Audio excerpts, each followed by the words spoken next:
அப்பா நான் குளிருது முடியலடா சாமி. இன்னைக்கு காவியாவை எப்படியாவது உஷார் பண்ணியே ஆகணும். இவ்வளோ அழுக்கா இருக்கு. கண்ணாடியும் நான் தான் கிளீன் பண்ணுமா? மா என்னம்மா கண்ணாடி இவ்வளோ அழுக்கா இருக்கு, கிளீன் பண்ணலான்னு பார்த்தா லிக்விடும் காலியா இருக்கு. சரி அதுக்கேண்டா கத்துற? கத்தாம போய் அந்த லிக்விட் ஒன்று வாங்கிட்டு வாடி. Experts would have told me to go with a lead spinner, but I had other ideas. விபூதி மா பொட்டுலாம் வேணாமா போமே. விபூதியில தண்ணிலாம் ஊத்துறாங்க. எதுக்குமா கண்ணாடியில தடவுற? காஞ்சதுக்கு அப்புறம் பாரு.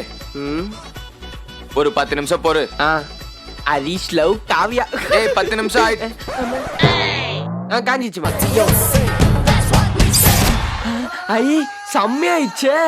தேங்க்ஸ்மா. இந்த மாதிரி நிறைய மாத்தி யோசி வீடியோ பார்க்கணும்னா இங்க கிளிக் பண்ணி பாருங்க.